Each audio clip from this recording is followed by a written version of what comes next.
Testing, testing. Hello, hello.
I can bring my friends in a little closer.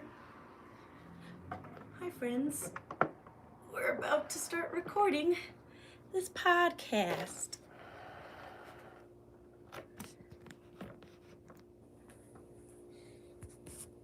All right.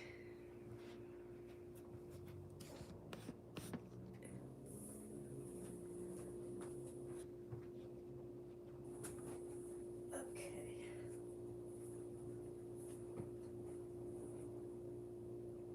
Let's go.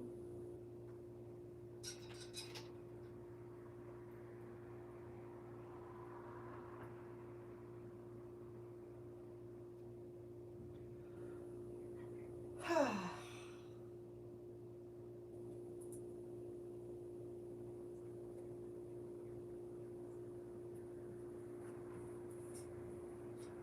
I gonna regret wearing a crop top? Probably.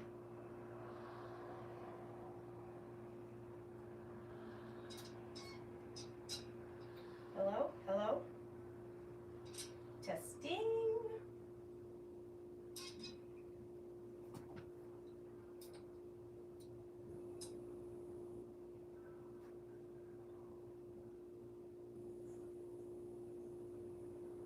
This will be fine.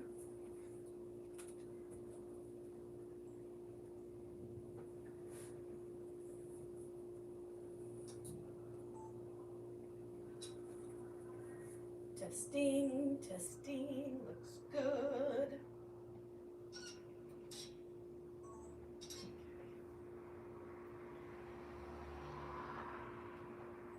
Testing.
Hello, I'm Healing JC, the version of us finally stepping into wholeness. I'm basically the part trying to process everything that we've been through and guide all of our parts into integration.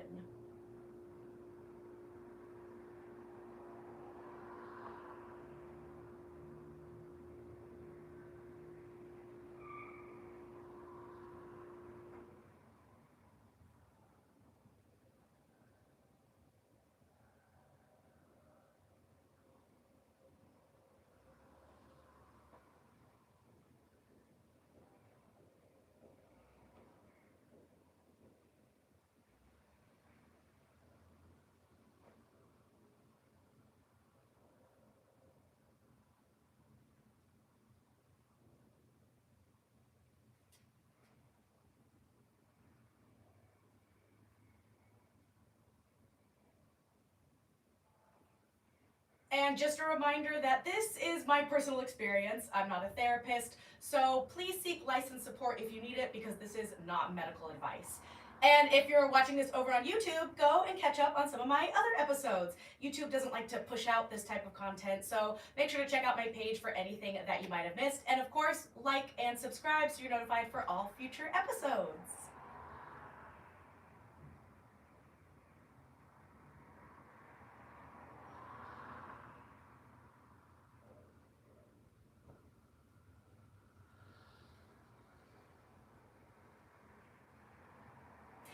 Yes, it was my first time getting braids, and shout out to my bestie Angelina, who spent 10 hours with me into the wee hours of the night to get them. But yes, I wanted to get them for traveling because I was going to Oktoberfest, if you guys have seen that episode as well. So I just wanted something easy for traveling, and so I got some boho braids, and it was so incredible having braids, and it honestly unlocked something so deep inside of me.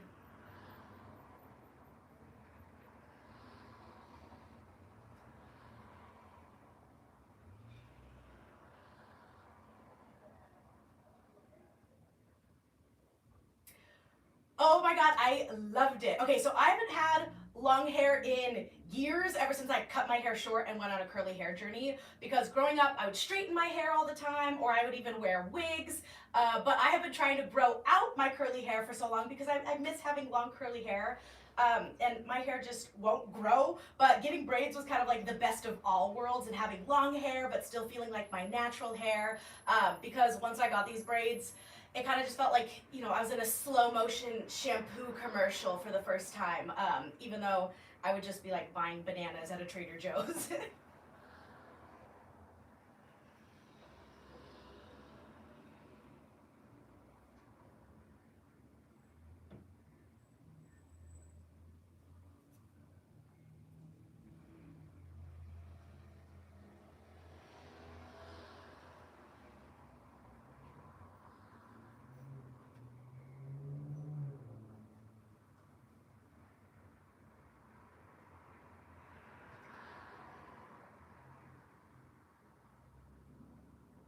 Yes, like I said in that Oktoberfest episode, I definitely feel like I unlocked a new character, but I also started experiencing that getting braids actually kind of like healed something inside of my brain.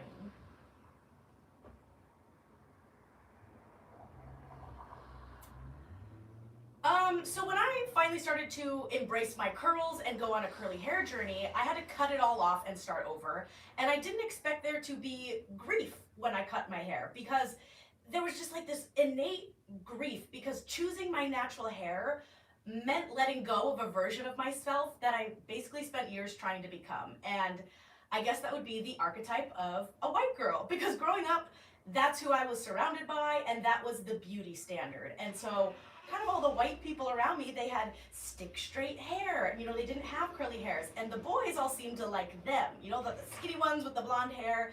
And I didn't have that. And so for most of my life, I spent it trying to look like that white archetype. So when I finally stopped straightening my hair and I decided to embrace my natural hair, it felt like I was closing the door on that identity forever. Like I was giving up the last little piece of maybe one day I'll look like them, and that was hard.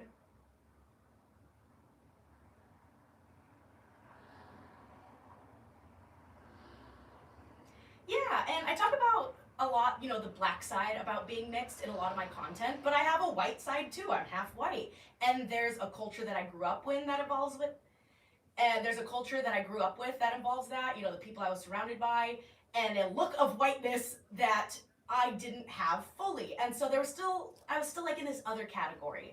And even though I was never ever told I was ugly or I was shamed for my hair growing up, I definitely knew that I felt different. And so even though I did outgrow a lot of those ideals of beauty that were rooted in whiteness, there was still something inside of me that grieved that I would never look like them.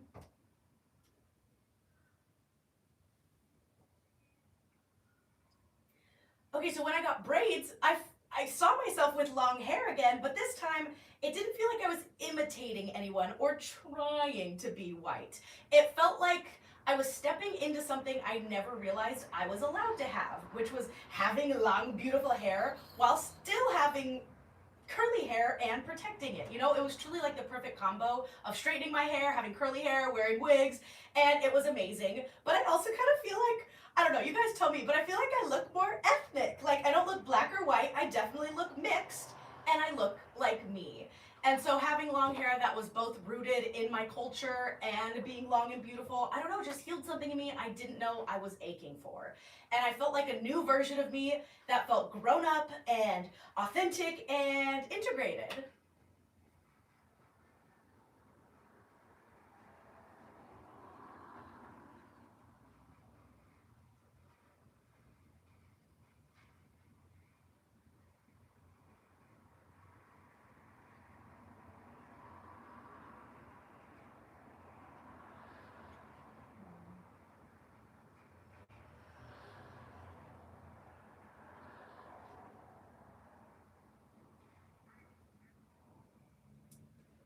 absolutely, because it didn't feel like my white and black parts were fighting. They were finally pointing in the same direction.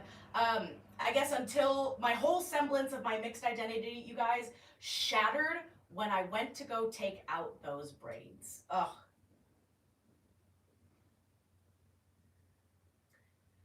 Okay, so here's a crazy story for you guys, so buckle in. So I did all of my research about braids, you know, when I got my braids. How to clean your scalp, how to ease the itchiness, how to make them last and look beautiful. And I was very adamant about doing it right. You know, I still have like this insecurity of like, am I even allowed to have braids? Well, if I'm gonna have braids, I gotta make sure I'm educated and know the cultural significance of everything, but also the maintenance. So I had those original braids in for about 6 weeks, and then it came time to take them out.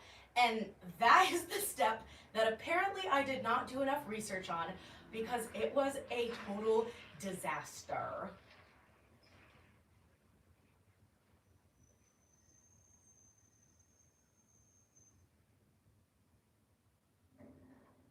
Okay, so when you go to take out your braids, it's like an hours and hours ordeal. And so when I was doing my research, it said, you know, you cut the synthetic hair, you unbraid your hair, and then you detangle. And it did say on my research, detangling was super important because what happens is when your braids are in for a while, you know, your hair is naturally falling out, but they have nowhere to fall out to. So you have to detangle because there's hairs just kind of stuck in there that fell out that you have to get rid of.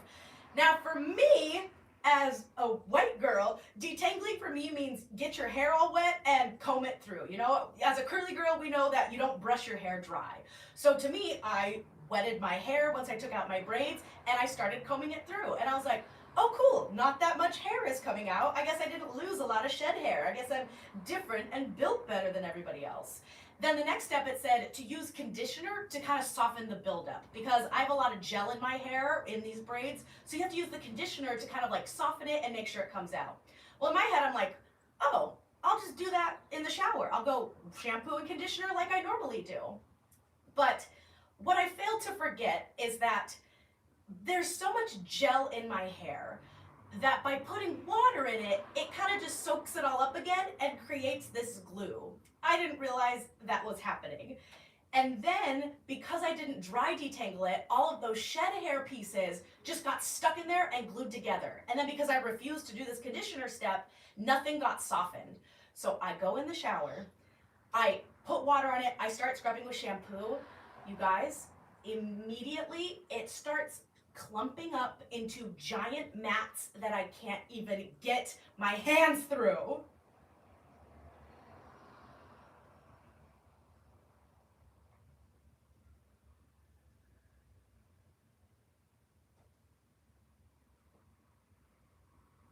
Yes, and so immediately I'm freaking out because I'm like, oh my god, everything is going wrong. I couldn't even get my hands through. You guys, it was literally a tumbleweed, a knot ball, like something I've never experienced before, that I turned off the water and I get out of the shower and I'm just like, oh no, this is really bad.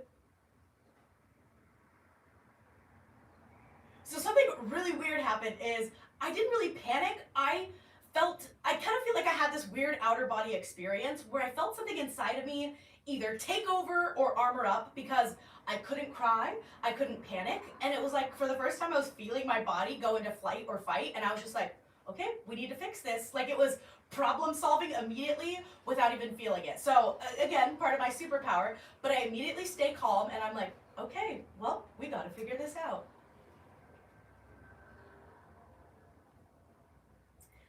So right away I'm looking in the mirror and I'm immediately accepting, oh, I might have to cut off all my hair. I might have to shave my head. I have had in the past like knot balls like this, and that's what you have to do. You have to cut it out. So I'm just like, okay, well, before we get to that step, let's see if I'm able to untangle it. So I'm looking up ways to like see how to go about it. And I knew I couldn't do it on my own. I was like, I need a professional. I am unequipped to handle this. So I start looking up hair salons. And, you know, I look up, I think, knot removal, like hair knot removal. And all these fancy, you know, hair salons in Beverly Hills were popping up. And I'm like, no, I'm not about to go spend $500 at some nice salon. I think I need an auntie in Inglewood who knows how to handle braids, who like knows what I'm going through. That's who I need to contact. So what I did is I actually looked up people who undo dreadlocks. They're like lock and braid undoers. So I found somebody on Yelp who undoes locks, and I messaged them. And mind you guys, I failed to mention, this is at 3 in the morning. So taking out my braids took about 2 to 3 hours. This is now 3 in the morning that I'm having this hair crisis. I text this lady's number and I'm like, hey, so I have a giant knot in my head and I don't know how to get it out, and it kind of feels like a dreadlock at this point. Can you help? And I kind of just, I'm like, okay, I hope she responds.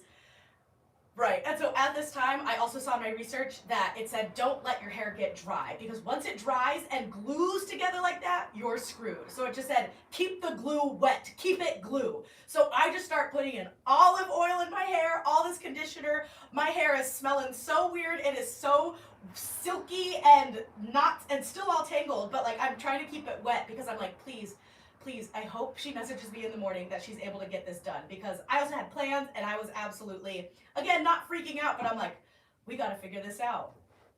And so the funniest part is at night at like 4 in the morning, and as I'm going to bed, I start looking up on Pinterest short curly hairstyles, and I literally start Googling like short pixie cuts, because my brain, I could feel, was trying to protect me and keep me calm of like, see, if we have to cut off all the hair, it could still look cute. Don't panic, everything's gonna be okay, even if we go bald. Although I don't have a good head shape for going bald, so I was hoping that wasn't the case, but there was still a chance that my hair could have been saved.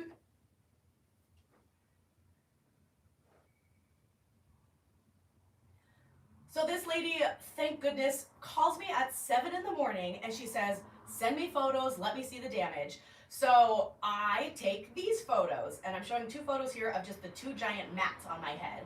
And I send them to her and she says, it's still kind of hard to see what's going on in these photos, but basically it's gonna be a 2-day process because we gotta soak all that up and then I gotta untangle. So why don't you come over to my apartment later today and we can get started? And I'm like, okay, cool. So I go and I head to her apartment.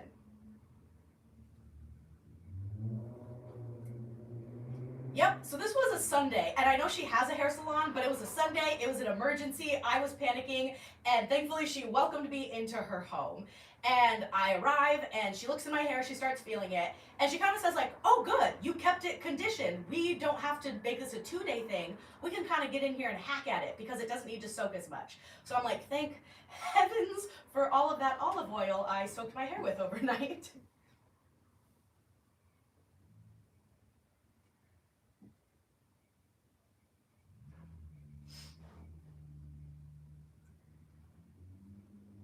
We couldn't tell how bad it was because we didn't know how much of that stuck hair was the shed hair, how much of my own hair was tangled, if we'd have to cut anything.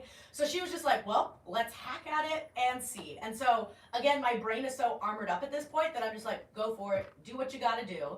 So she takes a comb and like a freaking machete to wood, just starts hacking at my hair, tugging at my hair, and going to town. So she was just like, well, settle in, we're gonna be here for a few hours.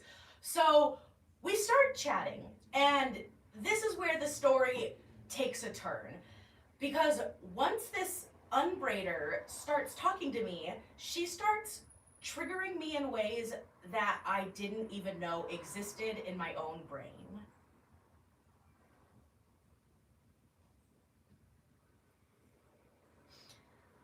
Okay, so this hairstylist, she was an older black woman. And she immediately starts saying just every trigger word about me being mixed. So right away she starts telling my hair, she's like, okay, so you had braids? Well, you have white hair. So like with your white hair, it's a little bit trickier with the takedown process. And I kind of be like, oh, well, I'm mixed. You know, I had to defend myself. And she's like, I don't care that you're mixed. You have white hair. She's like, you may have curly hair, but you don't have ethnic hair. You have white hair. And so right away I start stiffening up because it's like, what's happening? I didn't like the way that she said that I have white hair. You know, I felt like she was kind of yelling at me in a way. And then she says, well, yeah, if you're mixed though, your mama must be white. I can tell that your mom's white. And again, I start stiffening up because I'm just like, well, why? And she's like, well, look at you. You look more white, but you act white. She goes, on the phone, I thought you were a white girl. She's like, I literally thought I was talking to a white woman, and I was scared to take you as a client because I thought you were about to come in this appointment and tell me what to do and start yelling at me like a white lady. And she's kind of like being a little bit lighthearted about it and jokey, but like, I couldn't take it as a joke. I again start stiffening up because she's telling me, well, even if you're black, your mom must be white, you know, as if I'm still doing something wrong. And then she goes, and you talk white. She goes, you do not, she goes, even if you are black, you do not sound black. Your black daddy must have not taught you how to talk because you talk white. And she just kept going on. And it was like, if all, you guys, if all of my triggers were on a bingo card, she would have gotten a bingo in less than 5 minutes because she was just hitting everything that I'm so sensitive about.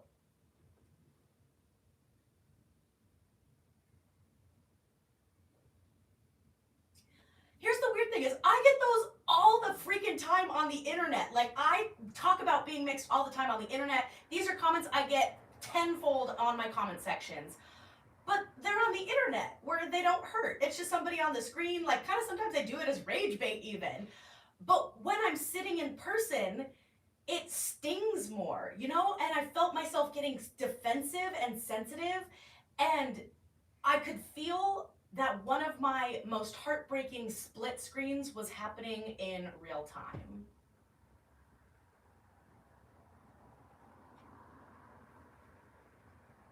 Yeah, so I talk about it a little bit over on my TikTok, so make sure to go follow me at JCErin_. But basically, a split screen is when I call one of my parts starting to co-front. It's essentially where I can feel that I have two parts going on in my brain because I start getting differing feelings about the things, or I start having like an internal argument or different opinions on something.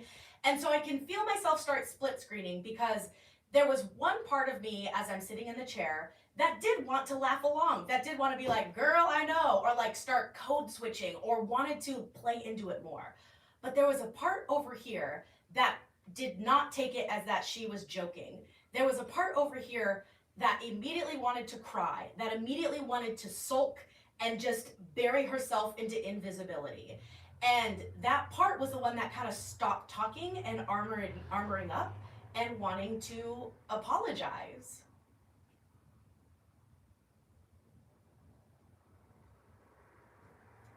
That's the thing, I wasn't sure yet, because when I get split screened, it's often very confusing and overwhelming because things are happening in real time. And I start getting, different emotions on all sides of the spectrum.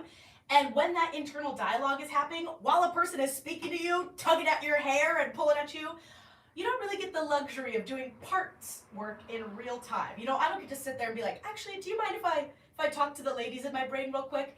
Hey, what's going on? Okay, we're sad? All right, tell me about it. What's going on? What's your story? I can't do that in real life. So I couldn't identify which part was talking, where it was coming from, what they were feeling.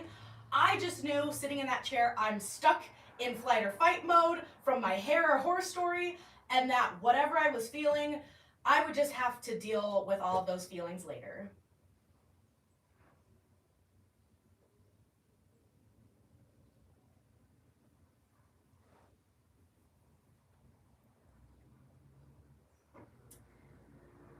So I was there getting my hair tugged and hacked at for about 3 hours, and while my braider and I, So I was there for about 3 hours where she's just hacking at my hair, and after a while, my braider and I, we totally softened to each other, and we just chatted the whole time. It ended up being absolutely wonderful, When she was telling me I was so well-spoken and I talk white, I was telling her that, like, oh, I'm a journalist and I talk on camera a lot. She was telling me that she's a poet, and she ends up handing me her laptop, and I'm reading her poetry. She shows me some of her artwork. We had a beautiful bonding moment. Like, it was totally fine. And it's crazy how I thought, like, oh my god, at the beginning of this appointment, I thought, like, is she about to be enemy number 1, hitting all my mixed triggers and bingos? But no. After those 3 hours, it was a delightful time, and my hair was untangled, and I was done with getting the mat out. But I look over at the table and at the carnage of what was removed from my head, and I'm seeing for the first time what the damage was, and I audibly gasped. There were 2 humongous clumps of hair on the table, so big that I looked at it and I grabbed the sides of my head and I was like, do I even have hair on my head? Am I bald? Because that is so much freaking hair that just came out. I still didn't know, because that, again, could have all been shed hair. It could have been my own hair. I wouldn't know until the next steps of the process.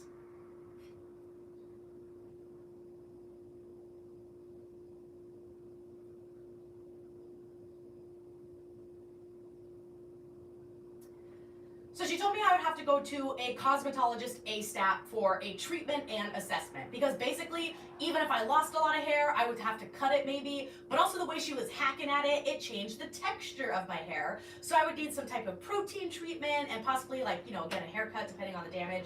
So she actually recommended me her daughter, who also does braids, and she's like, talk to my daughter. She's a black stylist. She knows what it's like working on your hair, people unbraiding where they go wrong.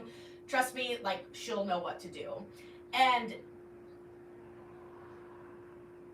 so I call up her daughter, I tell her what's going on. The next day I go, I get a protein treatment, and I think a bonding treatment. And I tell her, don't cut my hair, because I cut my own hair and I'll assess it myself. But finally I was like, this was all within like maybe 48 hours, and I was finally ready to look at the damage.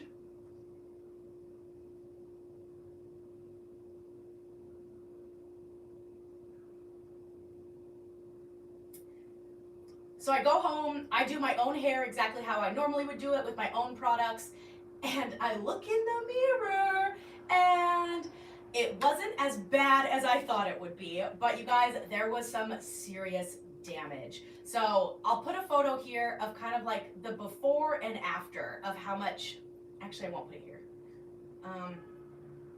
So first I noticed I was noticeably less blonde, because I think when she was pulling at my hair, all of my blonde highlights are naturally the weakest parts of my hair, because bleaching just makes them weaker. So she just broke off all of the blonde parts, so I was like, okay, I guess I'm more brunette now. And then the sides of my hair, where obviously the mats were significantly shorter. So like down here, my length was still maintained, up here was short, and it was like the middle part of my hair broke off. And that was upsetting, because I just spent the whole past year trying to grow it out, especially in that area. And so I'm looking in the mirror upset that, like, dang it, I'm kind of at square one again. So I'm gonna put some photos up here on the screen for the visual version, but here's what my hair was getting to, where it was full and voluminous and I was getting some length. And now here's the photo of the after, where you can clearly see some volume loss. You could tell it's less full. I did have to cut it, and it's kind of like if I'm standing with light behind me, you could see through it. Yeah, but I still had hair, and I still looked okay, and so I was fine with that.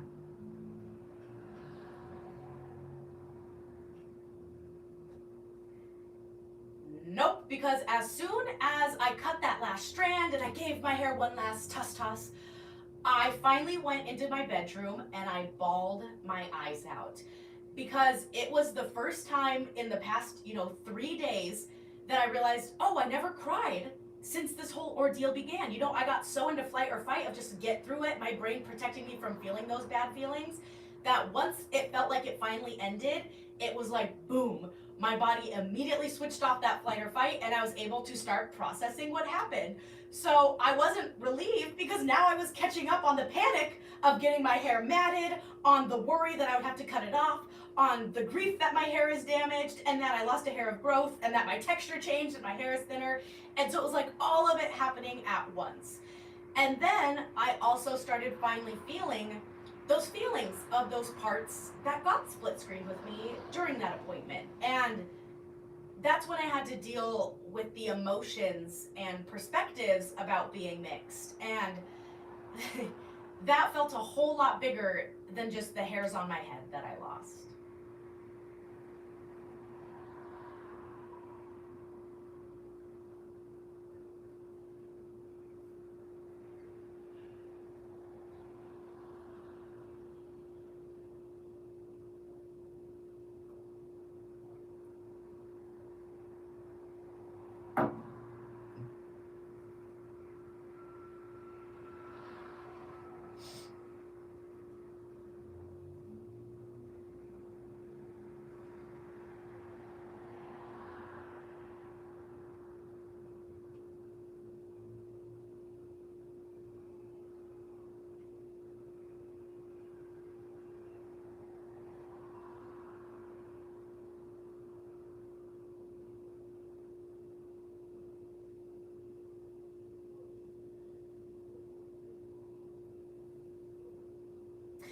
Ooh, this should be interesting.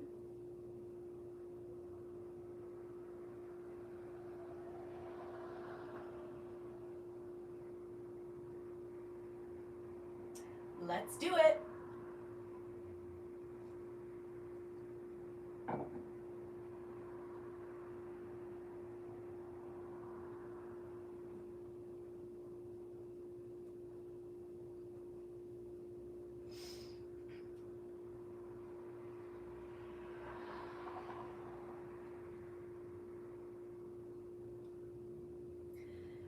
So this, of course, if you don't know, is the #1 video I've ever posted across social media where I show that I got my hair chemically straightened and went to school photos with it. And it's funny that these two school photos are right next to each other because on the left one, you could see that I'm a little bit more mixed. Like you could see that I look black. And then the next year I go and I get my hair chemically straightened and I'm more white presenting. So I think it's funny that these two photos are right up next to each other. But I would like to defend my mom on this because my mom got so much hate on this original TikTok where I, talked about it and people were like, your mom sent you to school looking like that? She should have done more research. First of all, I asked for this hair. I asked for my hair to get straightened, but my hair just isn't meant to be straightened and it poofed up and I ended up looking like Gossamer from Looney Tunes. I would give this hairstyle specifically probably a 2 because I remember when I left the salon, I felt amazing, and then as soon as I got to school and took this photo, it puffed up and people were teasing me and I ended up hating it. So I would give it a 2, but maybe I'll give it a 3 because it ended up giving me my most viral video ever and launched my social media career. But I guess speaking for that half or that part, I would give it a 2.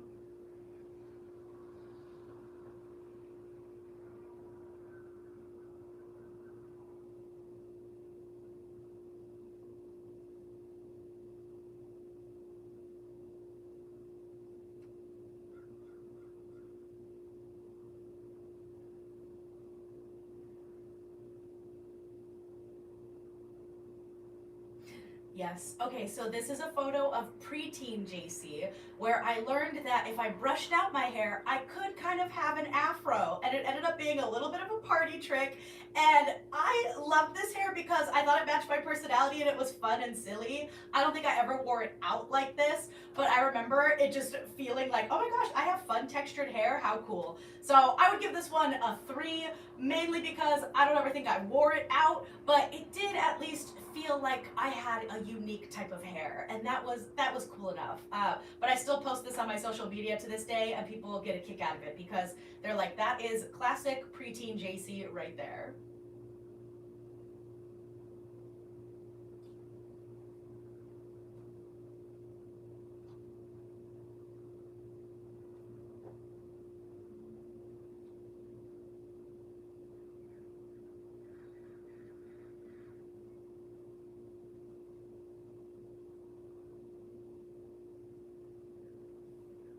Yes, this is middle school JC, and this is where I got in the habit of waking up at 7 in the morning to fry the shit out of my hair with a flat iron. Again, just to make sure I had those stick straight curls like everybody else. I do love this photo because I have like a little bit of the half braids going on. So I love looking at this now because I'm just like, look, that's like another mixed hairstyle where I have half braids and half straight hair. But I remember that I still hated my hair at this point. I remember that it just wasn't the same texture as everybody else I was seeing. And it was so damaged from the flat iron that my bangs I could literally take and like break off.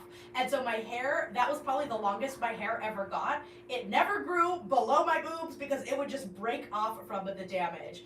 But I did love straightening my hair because, I don't know, I felt like I looked cute. So I would give this one probably a 4. I like this hairstyle, and I'm sure at the time I felt as pretty as I probably could have.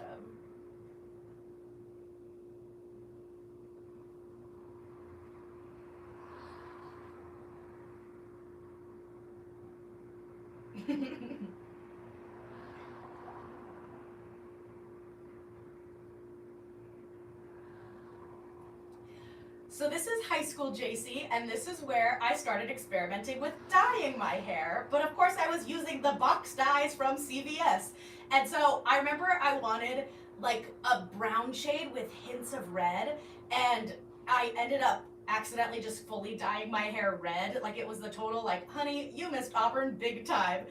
So I had red hair for a little bit, and it was a vibe. I actually really loved this hair because once I started learning that I could dye my hair and change up my look that way, that was endgame because I never stopped from there. So I would give this one. This one I remember feeling like a 5. I remember loving this hair, so I'm gonna give this hair a 5 for my fire truck engine air. What the heck was that? Fire truck engine red hair. Golly.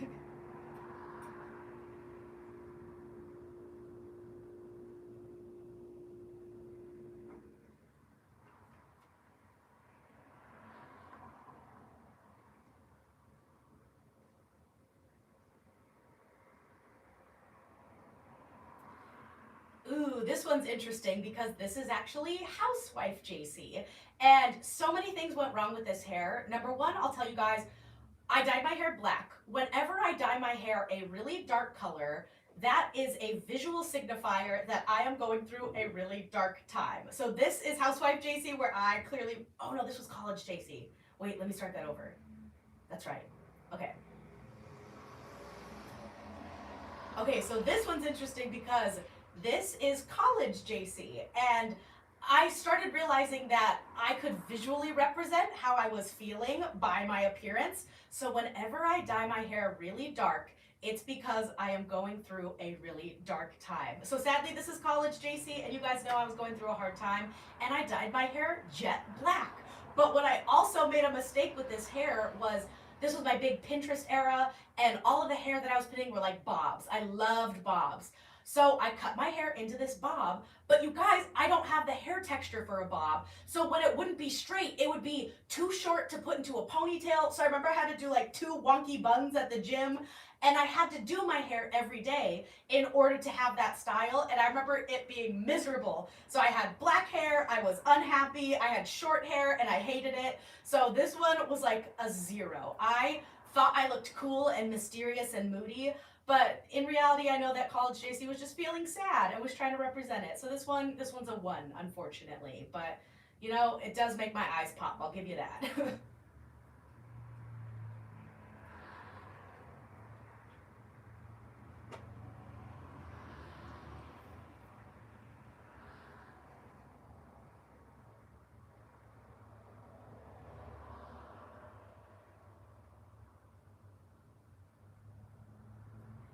So this is housewife JC, and this is one of the photos. If you heard in my last episode, I was talking about how I didn't remember a lot of housewife JC's era because I didn't take a lot of photos.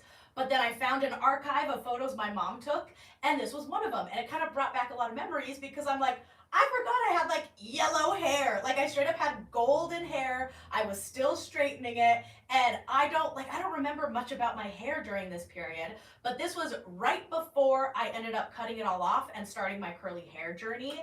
And so I remember with this photo specifically that I wasn't happy with my hair anymore. I was like, I don't like the color, I don't like the cut, I'm ready to go on a curly hair journey.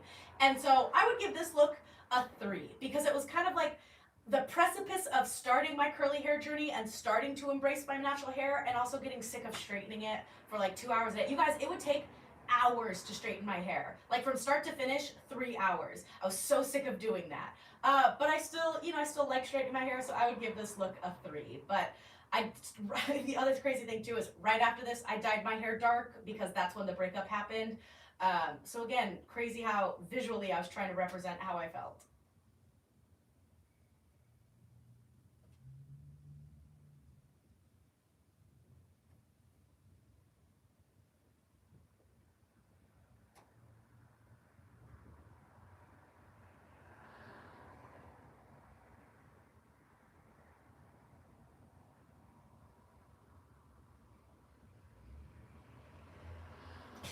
Okay, so this is LAJC, so this is you.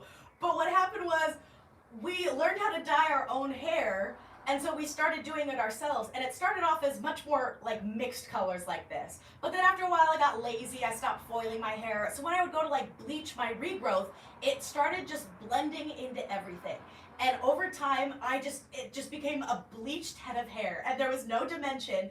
And I very specifically remember it was Thanksgiving where one of my aunts said like, "Oh, you're rocking the white hair look," and I was like, "White hair? What are you talking about?"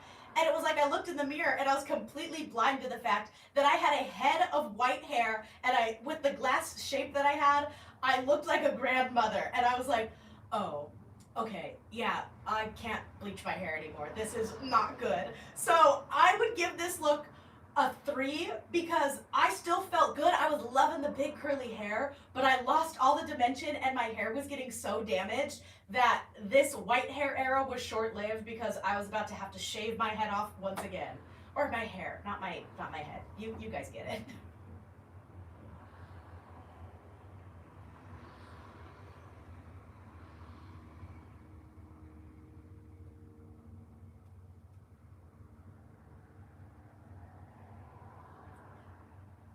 Okay, so after the white hair disaster, I was like, I have to go back to dark hair just to like get my hair healthy again. But I wasn't sure what shade I wanted to dye my hair. So what I did was I used this thing called Overtone, and it's kind of like semi-permanent hair dye where you put it in and it fades out over the course of a month.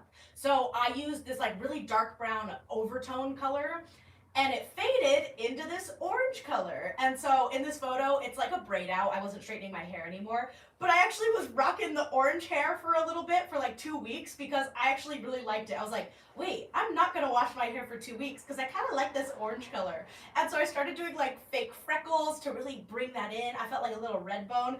This one was like a 5 because I knew it wasn't permanent. I was like, I don't think I would ever dye my hair orange for any length of time, but to have it for funsies for 2 weeks with fake freckles, I loved it. I would give this look a 5, even though I probably would never do it again.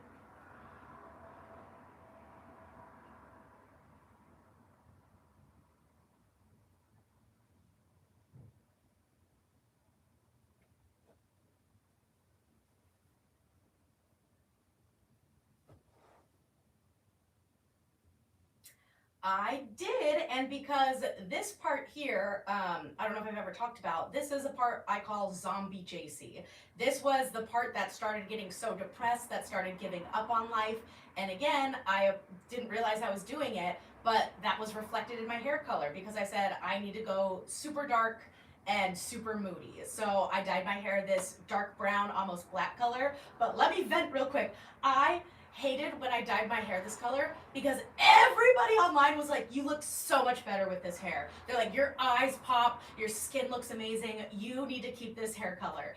And I remember being so mad about it and not knowing why, but I know why. It's because I wasn't happy and I dyed my hair that color because I was sad. And now people are telling me I look the best when I was like, but I feel awful.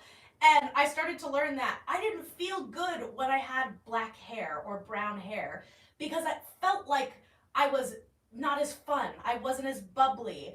And that representation just didn't feel like me. And so it bothered me when people are like, "You look better," because I'm like, well, I don't feel better, but thanks for telling me my eyes look prettier. So this hair, I would give it a 2 because I can now objectively say, yes, I look great with dark brown hair. I get that it makes my eyes pop, but I also know that I'm not feeling good when I have that hair, and it doesn't reflect my own personality. And so for that, I would have to give it a 2 because I know that this zombie JC kind of just really spiraled the drain there. And if you go back and watch any of my YouTube videos of when I have my brown hair, that is when I'm at my lowest. And again, crazy how all that's just carried on the strands on my hair.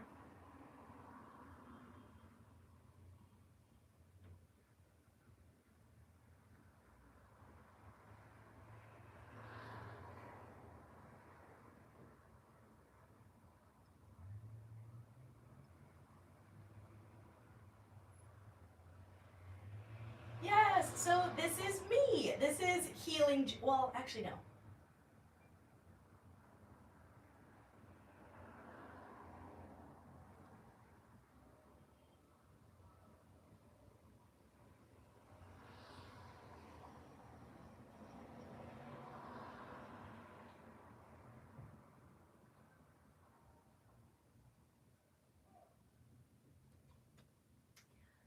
So this is me. This is Healing JC, and this is right after I finished my trauma treatment program. I understood that I had ladies in my brain, and I got a new zest for life where I finally understood, wait, I'm gonna be okay. Like, I'm gonna survive this. I don't need the dark brown hair anymore. So I went to my cousin Jillian, who's an incredible hairstylist. If you guys are in the Orange County area, look up at Done by Jillian. She's wonderful. She got me to go from this like dark brown to using my natural hair color and having some highlights.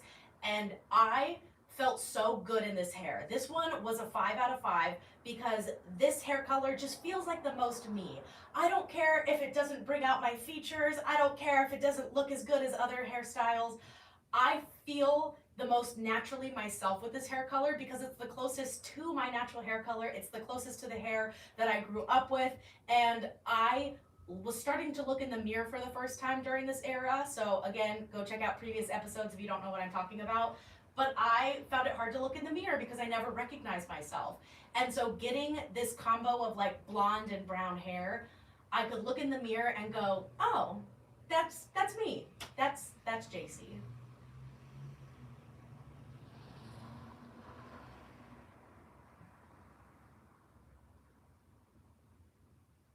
That's also me now. That is integrated / healing JC, and that is the whole point of this video. That in a way I kind of look at this photo and I think, oh, that's the me that I'm stepping into. That is the integrated version of all of my parts, bringing together all of these different hairstyles and colors and representations of how I'm feeling from the inside and showing it through my hair. Because even just experiencing this hair journey, this mini hair journey we've been on right here, I didn't realize how many memories were tied to my hair and how just by visually representing that through a hairstyle or color, you can see where I am in life and how I'm feeling. So this one's a 5 out of 5 for sure. 10 out of 10 actually. This is the best one so far, and you guys better believe I will be doing more braids in the future.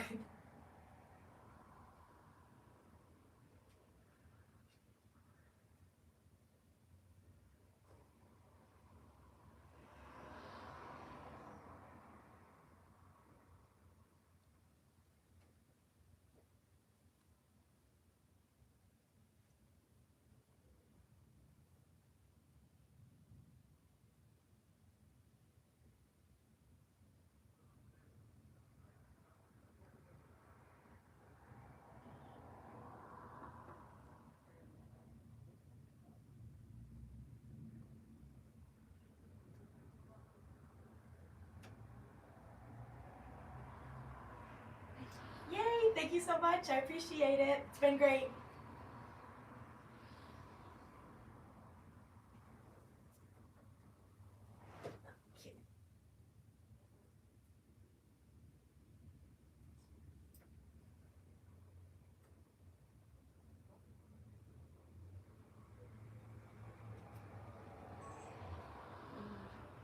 Now, part 2. Let's change.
I can't even hear myself. Hello?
Testing. Okay.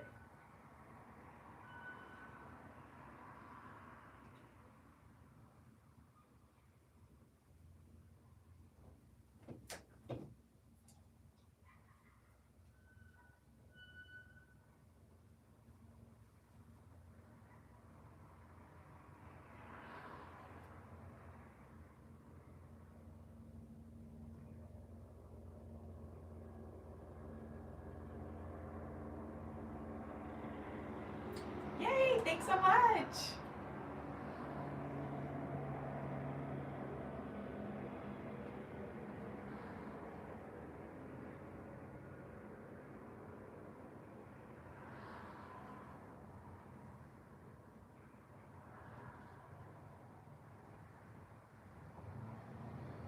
I was.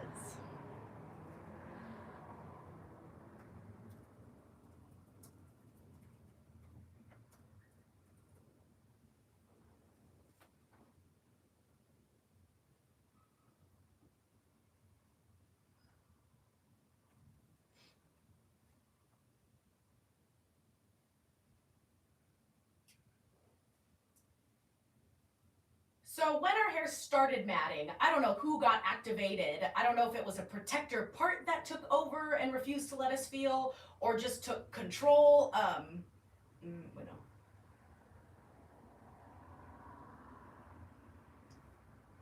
Yeah, so when our hair started matting, I don't know who got activated. Like, I don't know if it was a protector part that took over and refused to let us feel the panic.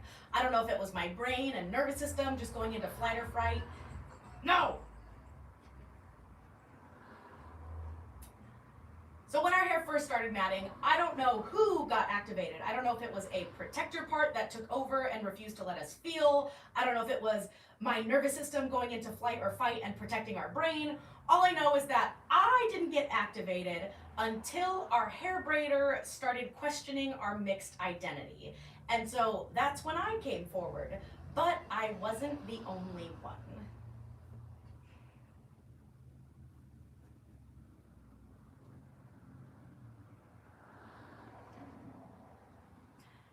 Yes, in a way. So let me briefly explain the concept of teams that I have in my system. So essentially, I have a lot of ladies living in my brain. You saw some photos of them just now.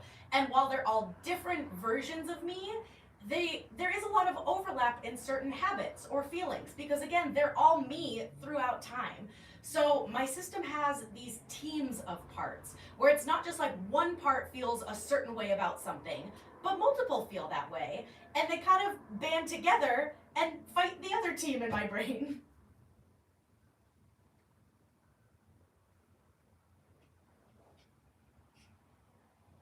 Sure, so let's say body image. I've struggled with my weight and my body image my whole life.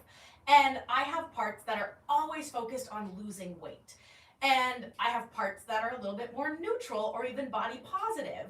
So in my head, when I go to eat, it sounds like this in my brain. You know, high school JC will say, we don't need to eat right now. Let's restrict and save some calories. But then dancing JC will say, oh, what? No, we're hungry and it's lunchtime.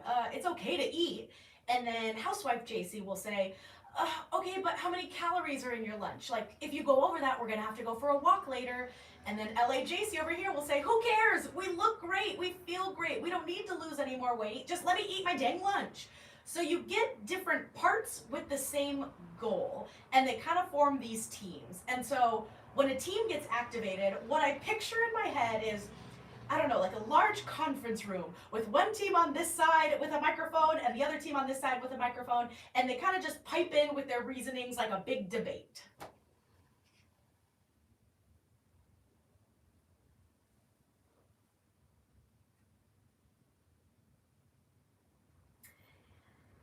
Yep, I have teams of parts that are more sensitive or defensive to it, and then I have parts that are more boisterous or flippant about it.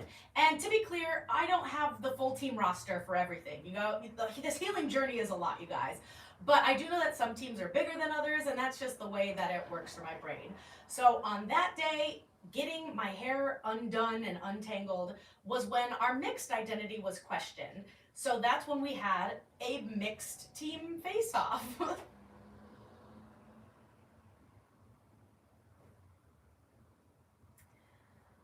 I won't get into too much detail because I fear I may have overcomplicated things enough. So for the sake of identity for the rest of the story, I can tell you this. One team feels confident in our mixed identity, and like how I present online where I'm like, the comments don't bother me, and they were comfortable with the braider teasing us because I wanted to laugh along and I wanted to joke and treat it as inclusion rather than exclusion. But I, as college JC, was on the team whose feelings were hurt. And there was one other person on my team that also mainly stepped forward and fronted, and that person was preteen JC.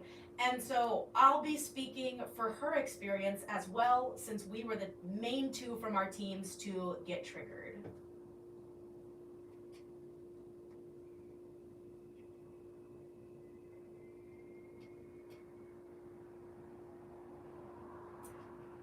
Here's the thing.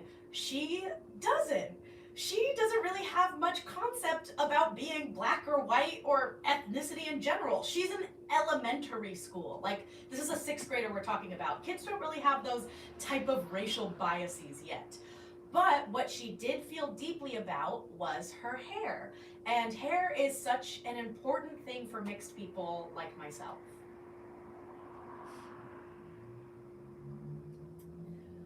Well, hair is where our mixedness shows up first. You know, my hair has always been the place where my mixed identity shows itself before I could even tell people or before I even understood what being half black meant.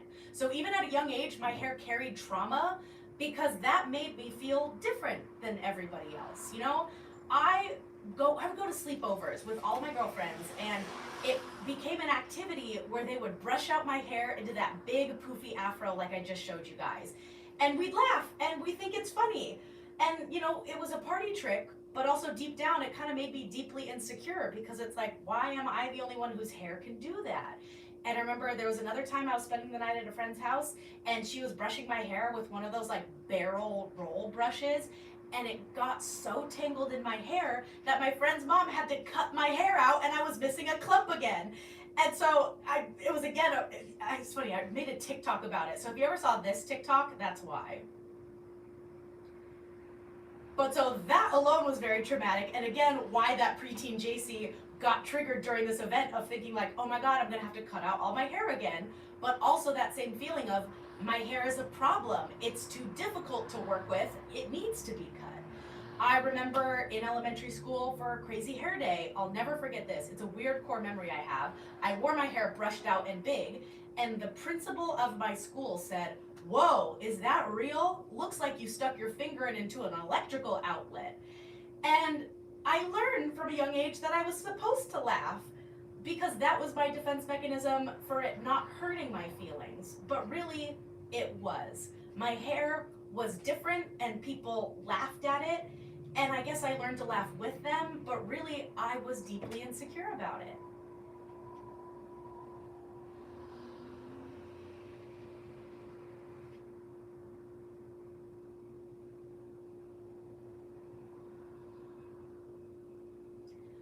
I didn't hate my hair is the thing. Let me change this one.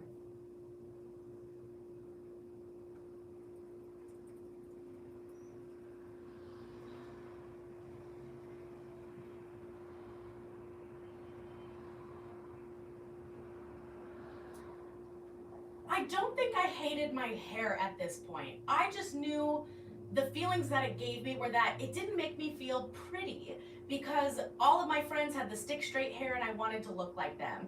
And I did have these beautiful curls, but I didn't know what to do with them. I didn't know how to embrace them, mainly because it just wasn't the beauty standard. So, starting with preteen JC, she would go to the hair salon and get her hair chemically straightened because that's what I saw, that's how I wanted to look.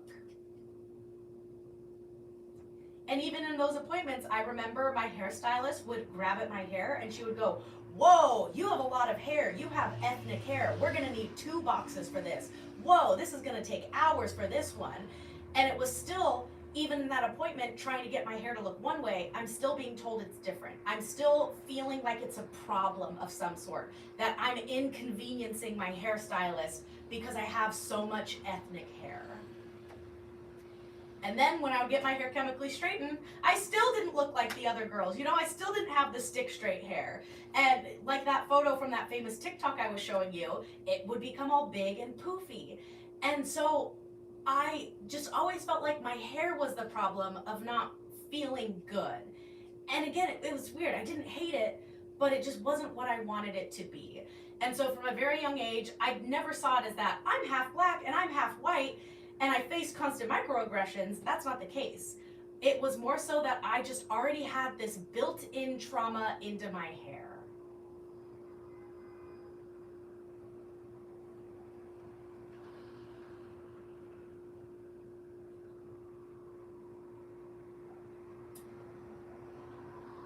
Yes, because she probably got activated in a good way when we got the braids, you know, seeing the long hair, feeling beautiful and attractive, like that was great for her. But then when the braider started hacking at our hair, it made her come forward with sadness because when that stylist started tugging and hacking at it and commenting, it wasn't about just a knot in my hair.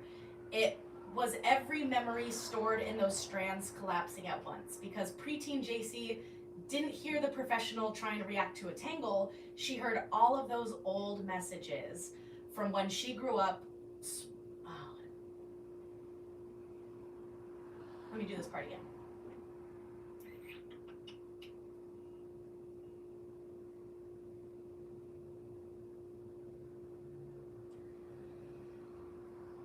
Because when that braider started hacking at our hair, it made her come forward with sadness because it was like every memory stored in those strands started coming through. Where preteen JC didn't hear a professional reacting to a tangle, she heard the messages she grew up swallowing.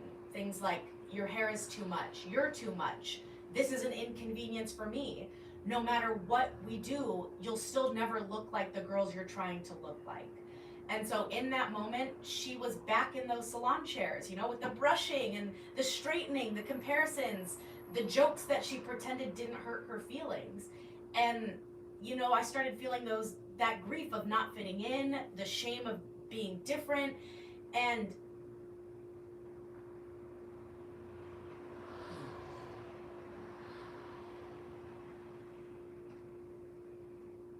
so I was right back into those salon chairs that I was in as a preteen with the brushing, the tugging, the straightening, the comparisons, and the jokes that I pretended didn't hurt, and the grief of not fitting in, and the shame of being different, long before I even knew what my ethnicity even meant. And so at that appointment, every bit of unprocessed pain got yanked to the surface. And so it wasn't just the matting of my hair that needed detangling.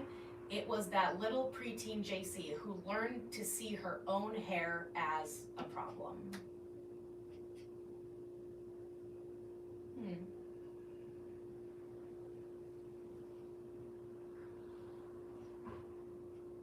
Yep, so it was preteen JC who wanted to cry and who wanted the whole process to be over with and who just wanted to feel pretty again. But it was me, college JC, who was the one that got defensive about it and just wanted to armor up and shut down.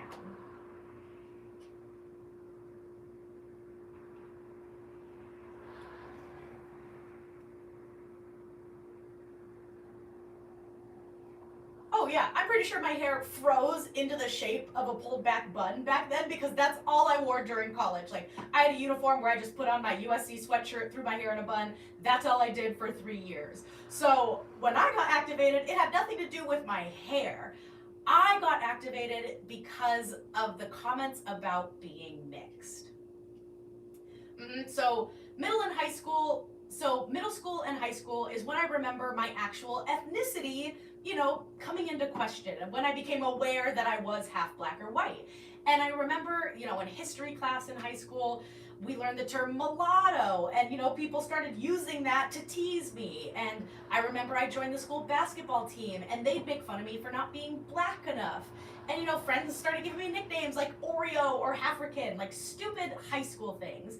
And, so those parts in my brain are the parts that were probably on the good side of being mixed because they could take the joke. They thought it was kind of funny and they were coming into terms with our identity. And because probably back then I wasn't facing any blatant racism necessarily.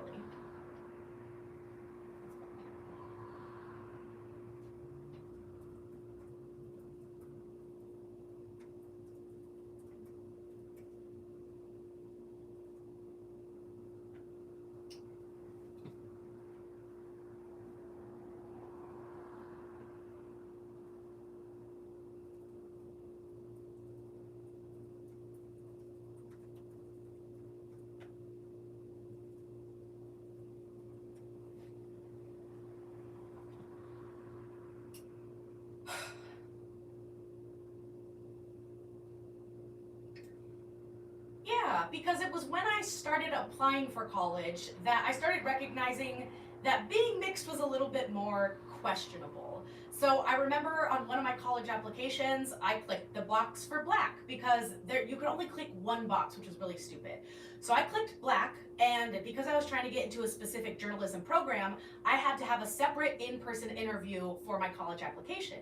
And I remember when I showed up, the person questioned it, not in a bad way, but kind of like oh, you selected that you're black? And I was like, yes, I'm half black, half white. And they were like, okay, so I was like, uh-oh, is that a problem? Did I not present how I was supposed to present? Like, did I not pass that test? I was concerned. Then, of course, there was the scholarship. So I made a YouTube video, if you guys want to check it out, about some of the struggles I've had of being mixed. And I'll leave it linked down below if you're watching the YouTube version. But basically, in that video, I tell the story where I applied for a Black woman scholarship. And they had this big luncheon of us Black high school seniors, and the winner was going to be announced. And I won it. And the room gasped because when I went up there, you could hear the chatter of, she won the Black women's scholarship? That's not allowed. And so again, I became insecure of like, uh-oh, am I taking up space in a space I'm not supposed to be in? I just became hyper aware that, wait, maybe I'm not allowed to identify this way. And so then finally in college was when I joined the Black Student Union. And I remember I went to 2 meetings my freshman year, and I decided that I don't belong here, and I stopped going.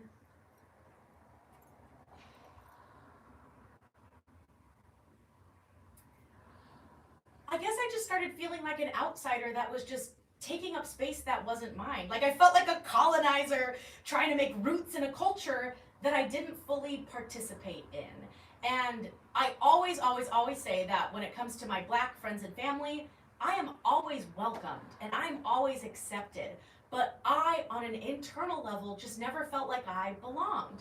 And that was coming from within because I think what was happening was no matter what, in any Black space that I entered, first of all, I always felt inclined to share that I was mixed. Like I always felt like I had to announce and disclose like, hey, by the way, I'm half Black, like I'm allowed to be here. Like I felt like if I didn't do that, then they would demand that I wasn't and be ousted.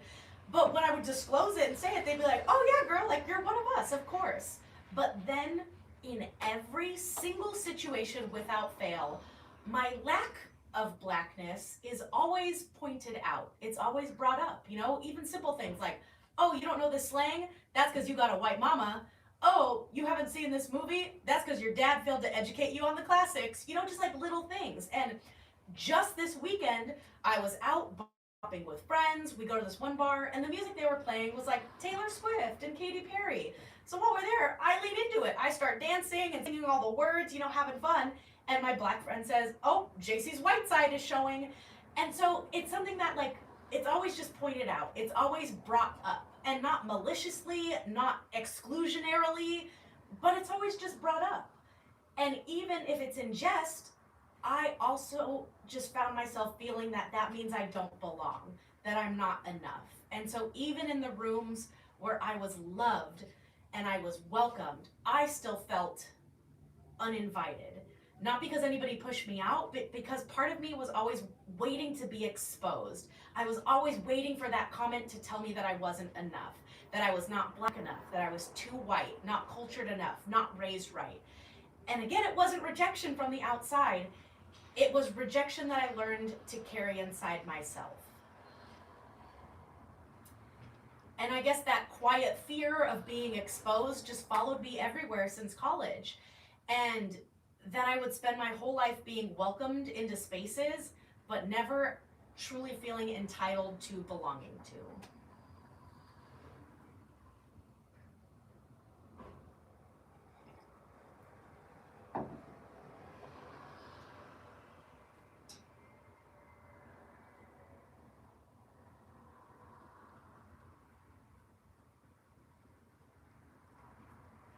Exactly.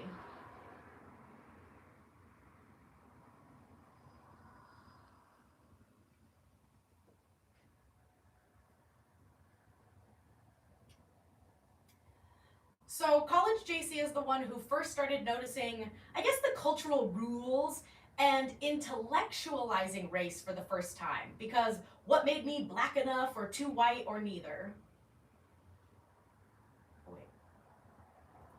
So college JC is the first one who first started noticing these cultural rules and intellectualizing race for the first time. Things that made me not black enough or made me too white or neither. So while preteen JC felt the hair trauma, college JC, felt the racial cultural trauma.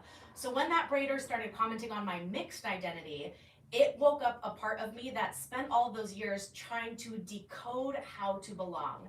And in that moment, all the feelings that were coming up were failure, that I failed my black side.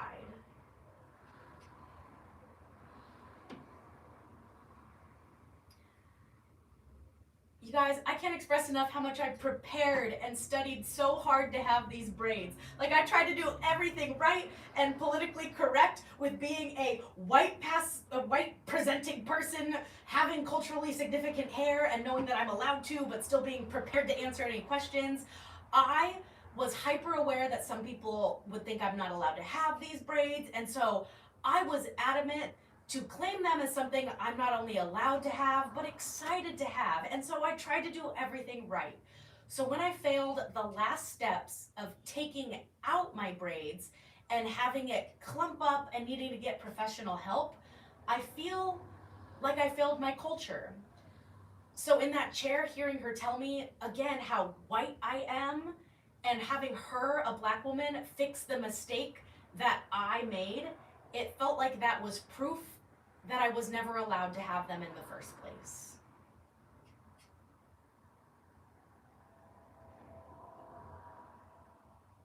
Oh no. So in that chair, hearing her tell me how white my hair is, having her fix my mistake, I guess it just really overall just felt like proof.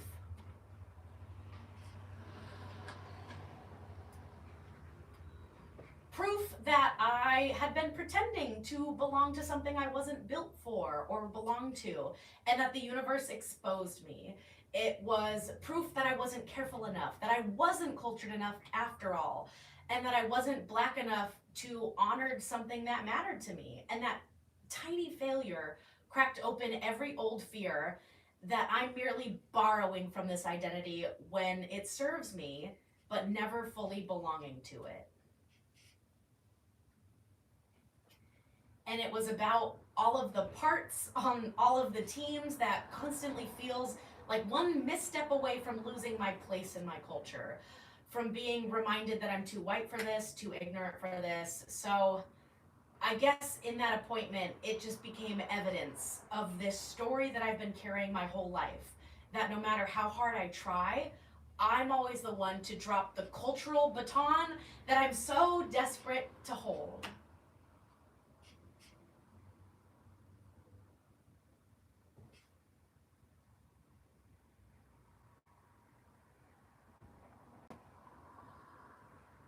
So I was the one who wanted to apologize for her, which seems silly now. Like, why would I say sorry for having white hair and messing up? But instead, I just started shutting down. I made us go quiet and I started silently shaming ourselves. I also wanted to cry like preteen JC, but I just couldn't. I armored up, I turned off my personality, and I wasn't, softened until we got onto another subject. And it's so weird that I tried to carry that shame and that guilt during that appointment with me for weeks. So even beyond, getting my hair unbraided, I was still shaming myself for so long, but it didn't last.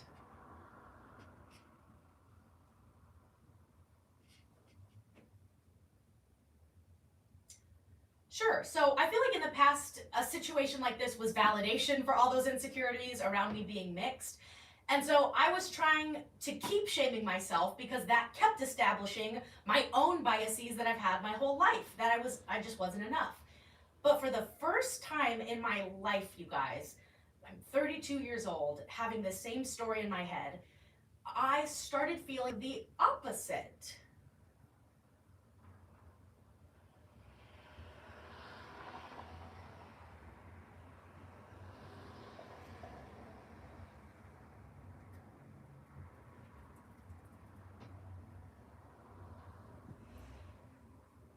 I guess the opposite of shame, because in the next few days, I started telling some of my friends, and specifically some of my black friends, what happened with this whole hair horror story. And I was armored up, I was ready to defend myself, apologize, accept that I failed them, accept to be teased that, I wasn't black enough to know all this. But no, every single person, they gave me advice and tips for next time, or they commiserated with their own hair horror stories, and they just kept saying, well, next time you get braids, try this or do this instead. And so I was so expecting to be excluded and maintain that shame that it didn't occur to me that I could be included even more. And I don't know, that was so surprising.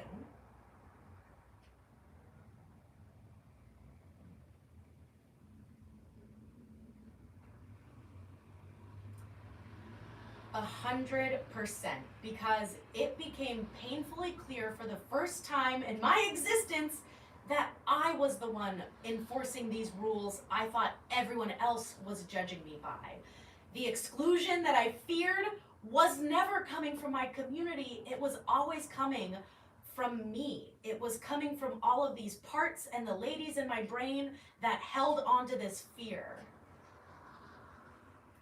And I didn't realize until that moment that I was so in my head about being mixed for forever that it's all I could think about. That I would walk into a room aware that I'm white presenting, so feeling the need to announce that I'm part black so people would know. And I didn't realize that all those other people are probably like, okay, who cares? But then when they bring it up and it hurts my feelings that they mention it, I didn't realize I was so aware that my feelings would be hurt because I was constantly expecting it. I had no idea that it's always on the top of my brain and I'm always guarding myself from that exclusion. But I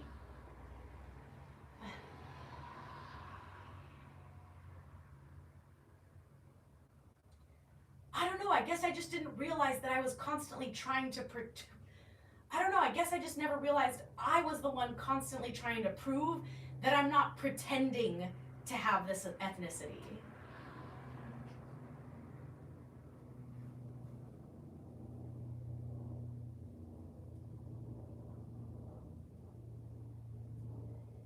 It was a glass shattering moment for sure, because the second they kept pulling me closer and telling me, well, next time try this or here's some advice, instead of pushing me out, my armor started to crack for the first time.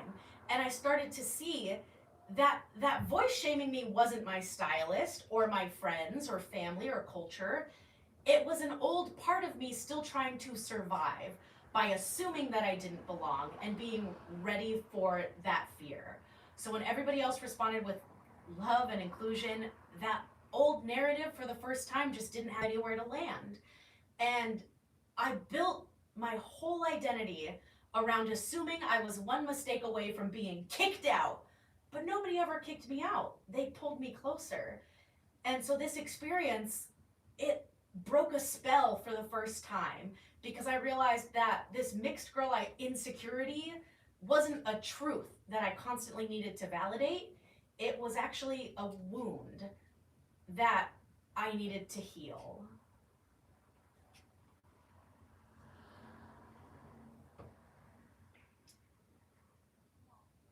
Well, parts work in therapy will always be the answer, for everything regarding my healing journey. And time and patience, even though I brought awareness to this for the first time, I'm not healed, I'm not cured. It's going to take more work and time. Because this is a lifetime worth of struggling with my identity, you guys. Not only do I have a legit identity disorder and I'm learning I have multiple versions of myself living in my brain that I'm trying to work through, I also have an ethnic identity crisis that I will also try to work through. So this is just one element. So patience, love, and time. But I will say, I also think that as I become this more integrated version of me, healing this wound is about accepting that I'll always be from two worlds. I'll always be half black and I'll always be half white. And that's okay. It's nothing I have to apologize for or feel embarrassed by or insecure when I get teased for it or something that I need to overcome. It's just who I am. So, when people make jokes about it, it doesn't need to hurt my feelings. It could be a truth I embrace. Because if I'm singing Taylor Swift and Katy Perry in the club and my white side comes out, that's okay because that's who I am. I'm also white. And when someone, questions my ethnicity, it's not something to defend and tell them that I'm allowed to have this, but maybe perhaps educate or, I don't know, I guess just when somebody makes me feel like I don't belong, I can now know that I'm still embraced and loved by all of my people, regardless of how I look, what I know, what movies I still need to watch, what music I still need to listen to, or which world I grew up in. Because belonging isn't something that I have to earn, it's something that I'm allowed to claim.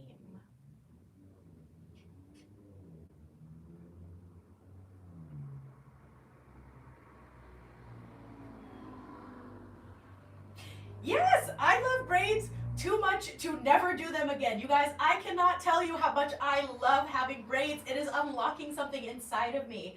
And so this time I did even more research and I actually did them myself. So I spent about 7 hours right here on my living room floor, braiding up my hair, putting in all the crochet hair.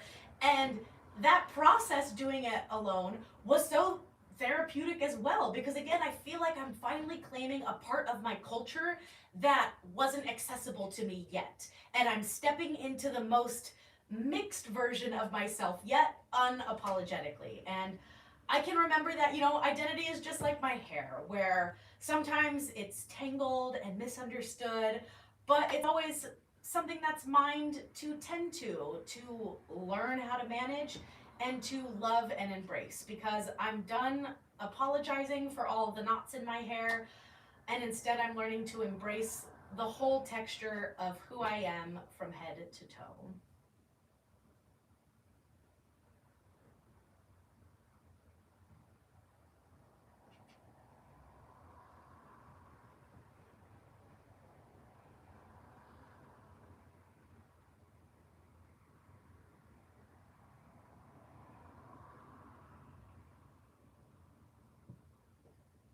Yay! Thank you so much. This was so fun, and I'm sure it's not the last you guys will see of me.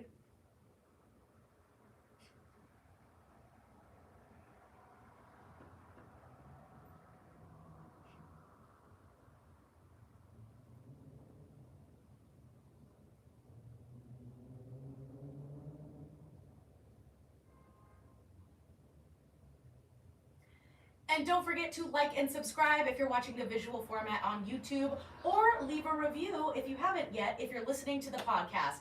5 stars help, any type of engagement helps. I'm still new and getting this going, and any type of support I truly appreciate, so that way I can share some of this knowledge and information and my healing journey with other people out there. So I appreciate you all so much for even watching or listening.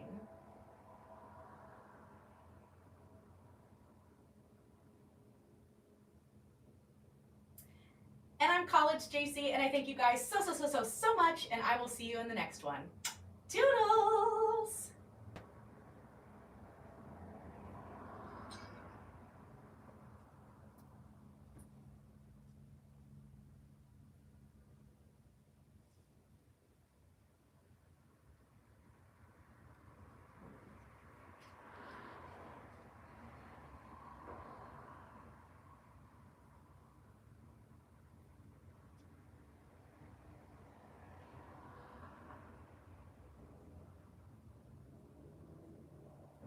Let's actually do.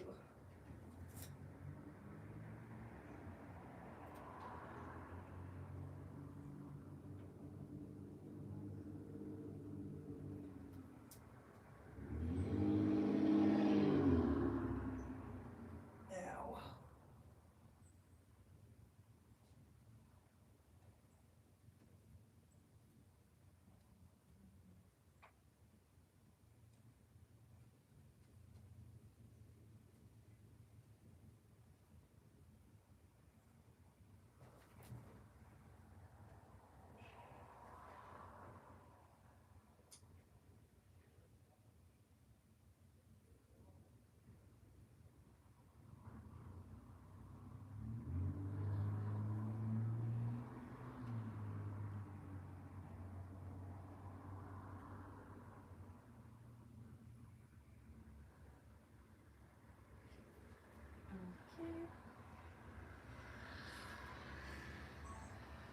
All right.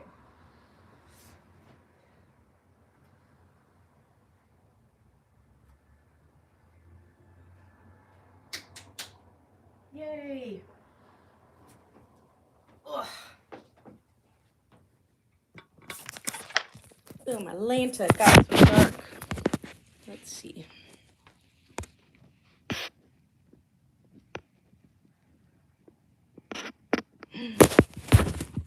Hi, everyone.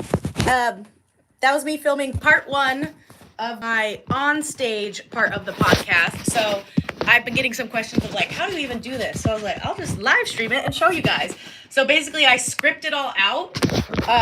So how it works is I have the conversation in my head, like I talk about it in therapy, and I'll do all the parts work, and I'll basically have this whole episode done in my head.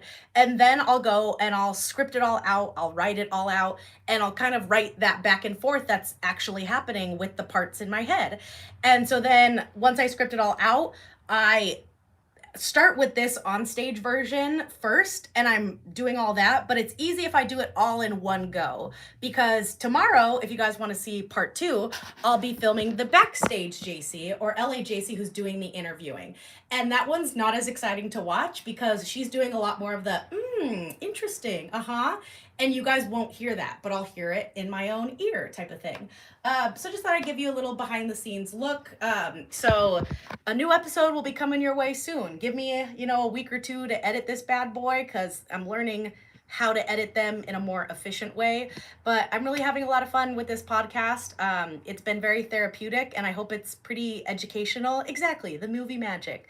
But I also get really tired filming all of these, so I probably won't hang out on live much longer, but just wanted to give you guys a little BTS of what's going on. So if you tuned in, I appreciate you being here, and just make sure to keep an eye out for that future episode so you can see how it all comes together with the movie magic of editing. But I thank you guys so much. Look, I'm about to do my outro all over again. I thank you guys so much, and I'll see ya in the next one. All right, love you guys. Bye.